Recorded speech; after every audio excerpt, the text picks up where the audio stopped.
Hello and welcome. Today we're going to be discussing whether the Magic Mouse 2 is worth it at the end of 2021. So let's get into it.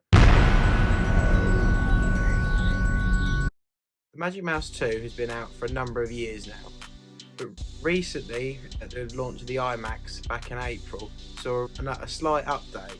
Apart from the colours that you could get with the iMac, they updated the sold separately version of the Magic Mouse only slightly, and this is to include the braided USB-C to Lightning cable.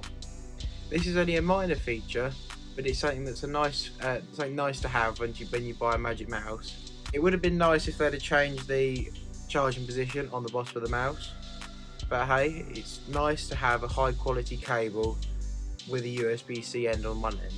I have been using the Magic Mouse now for a couple of days since I got it for a bargain off Amazon in a Black Friday sale, reduced to £55 instead of £79. I was also looking at the MX Master 3, but that price hadn't changed much, so I decided to go with the Magic Mouse due to its ease of connection with a Mac.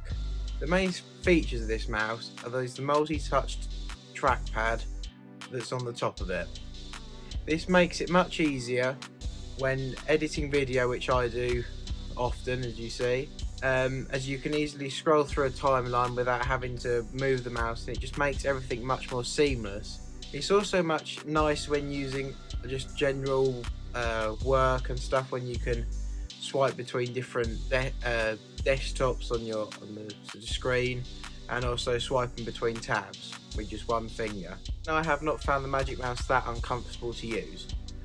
Even though it does look very sleek and very nice, I do think I may have found this a problem, as there isn't a lot of support for the hand and you do have to use more of a claw grip to use the mouse than more of a comfortable holding of the mouse.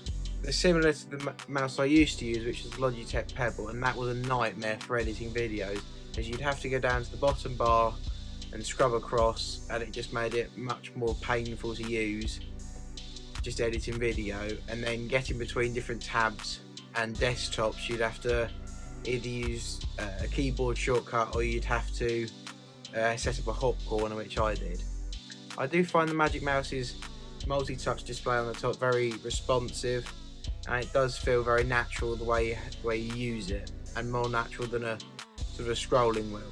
One of the downsides is you do have to set up right click in the settings, as by default it does come with right click off, but why it doesn't use right click, which does mean you can use every normal setting in any computer, which is nice, and it is responsive. And so why would you buy one of these over another mouse?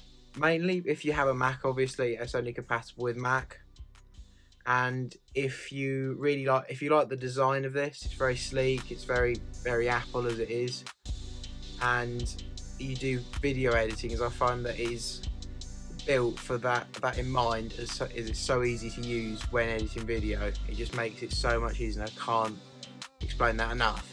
I used this to edit my last video about the Beats Solo Pro, which I love the support for, and thank you for watching so much.